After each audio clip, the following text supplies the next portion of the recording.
created this incredible 350-gallon paludarium 3 years ago. On paper, that probably doesn't sound big, but this was a massive setup. The glass was 3/4 inches thick, which is why the enclosure weighed nearly 900 pounds. That excludes the probably 500 pounds or more of other elements that made this scape possible. I think you get the point. This enclosure was heavy. As a result, moving it like this back in 2022 would have been impossible, so I attempted to dismantle it and move the panels individually. Unfortunately, that ended in failure. The largest panel slipped and shattered into millions of pieces. The others survived, but are still waiting to be repurposed to this very day. What happened to all those fish though? Well, they've been living in this stock tub ever since. Yeah, I know you can't see much, and I've hardly seen them for the past 2 years. Trust me though, they're in there. Planning and working out the details has taken longer than expected, but the time has finally come.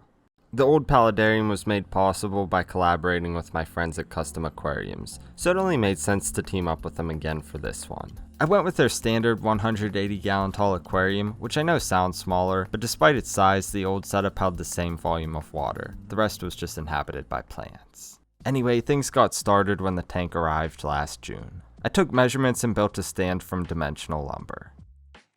It's like any other stand you'd see me make, but it also includes a built-in canopy.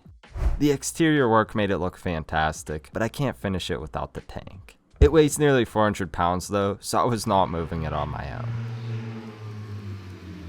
No worries. The boys pulled up and Emmanuel gave us the send-off. Man, you can't do that. Man, you can't. What the was that? We used dollies to get it over the threshold and eventually into the animal room. That is dope. What's going in that one? Various tropical fish.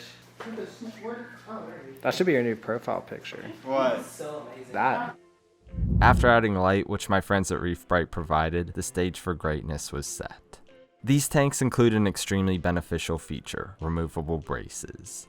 They make it so much easier to add hardscape elements, like the background.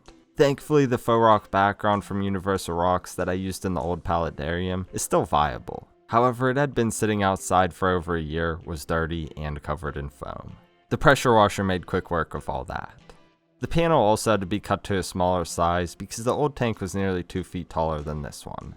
After that, it fit perfectly, but I didn't care for how much space the corners occupied. Instead, I cut it down into 3 individual pieces. This looked better, but the seams were extremely visible and the surface still had residual foam. A wire brush made quick work of that. I also created holes for filtration, which I had to account for next. That began with an H2O overflow stealth box aquarium overflow.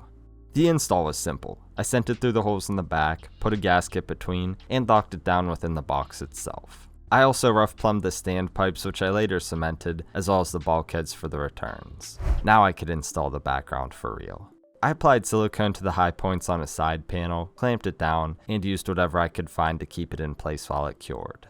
I repeated this process on the right side. However, I had to mend the old holes on the back panel before installation.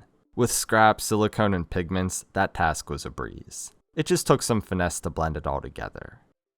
After it cured, I dropped it in, applied silicone, and tri-fit the plumbing to hold it up. 24 hours later, it was cured and looking good. That said, I still had to address the corners and the gaps around the filtration components. Using hardscape was the easiest solution, but I needed the right pieces, and I couldn't seem to find them anywhere. That said, I knew my friends at ADG have a lot of hardscape, so I checked in with them, and luckily they had just what I was looking for. Austin got on a video chat where we did a test scape to make the right selections. And less than a week later, it all arrived at my house. I just had to get it down to the animal room. My goal was to hide the corners in a way that appeared seamless with the rest of the scape. However, I got sidetracked and ended up scaping the left side of the tank instead. Regardless, none of this was easy because the pieces just didn't want to stay. In some cases, I could wedge them into the background, which was easy, while in others, I had to improvise. I wasn't going to leave them like this though, and had to secure it all for good. Inconspicuously applying expanding foam between the wood and background did the trick. It set up within hours, which made it easy to work in steps. The corners were still an issue though. The left was simple because the gap wasn't very significant. However, addressing the right was a little more involved. First, I filled the void with foam so that fish couldn't get stuck. I then concealed this with branches which span out into the rest of the design in a seamless configuration. All the excess foam had to be removed as well. Now this is just the base layout, but the chaotic nature of it was exactly what I had in mind. By the way, this was all done with oak branches. Even though I liked it, it needed a lot of detail, especially around the plumbing, which was kinda sloppy. I created holes in scraps and nested them behind the background. Then I could finally secure the fittings. As I did, I ensured the overflow pipes were level. However, gaps could have been detrimental, so I added more foam. Another feature the old tank had that I wanted to include here were these faux rocks. I siliconed them to the bottom of the tank near the driftwood. They helped, but the element that truly took this to the next level was spiderwood. The finer textures helped create a better sense of scale. Adding them to the scape was simple too. I just mimicked the features of the existing structure. Then I used aquarium safe epoxy to secure them because it's more predictable than foam. Once cured, I hid this and any visible foam with super glue and cocoa fiber. Taking a step back, I was pleased to see the vision coming together so well. I'll admit that it looked a little odd before I added the details, but I knew if I trusted the process, it would all work out. Time for substrate. This blend had to account for plants, so I sent topsoil through a sifter to remove large, unwanted particles. Although this will provide most of the necessary nutrition, I amended it with sand, aqua soil, and gravel for more stability. The result being a homogeneous blend that will hold up for years to come. That said, I didn't want it directly in the tank. I wrapped it in mesh and sealed the tops with zip ties to create concealable substrate bags. Hiding these under a layer of sand would provide the plants with what they need, while also making it easier for me to maintain a specific aesthetic. I've done this with other aquariums, and I really like the results. By this point, it was nearly ready for plants, but I still had to button up filtration.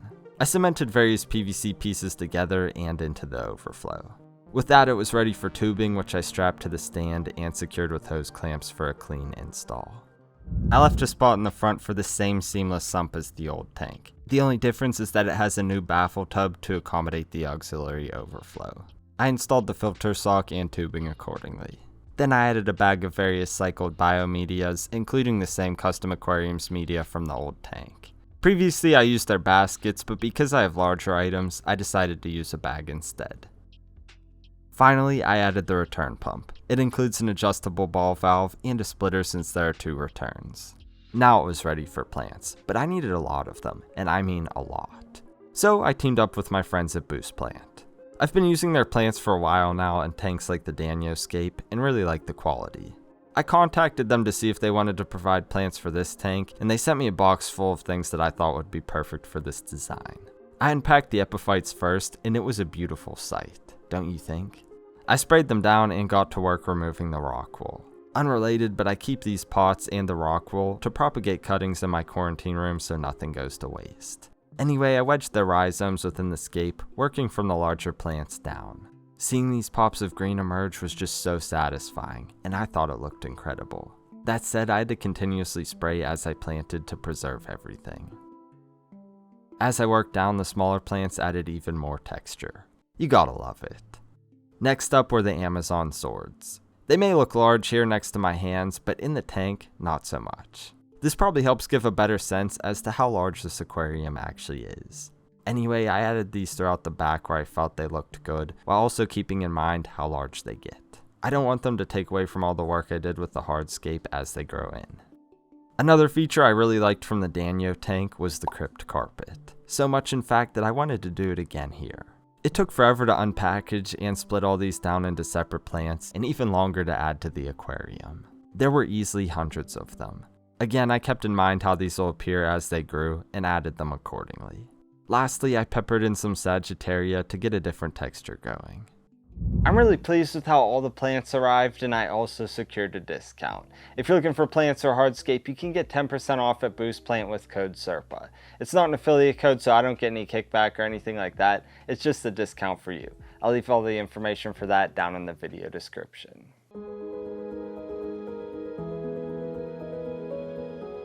It's been years to get to this point, so finally filling it with water was awesome to see.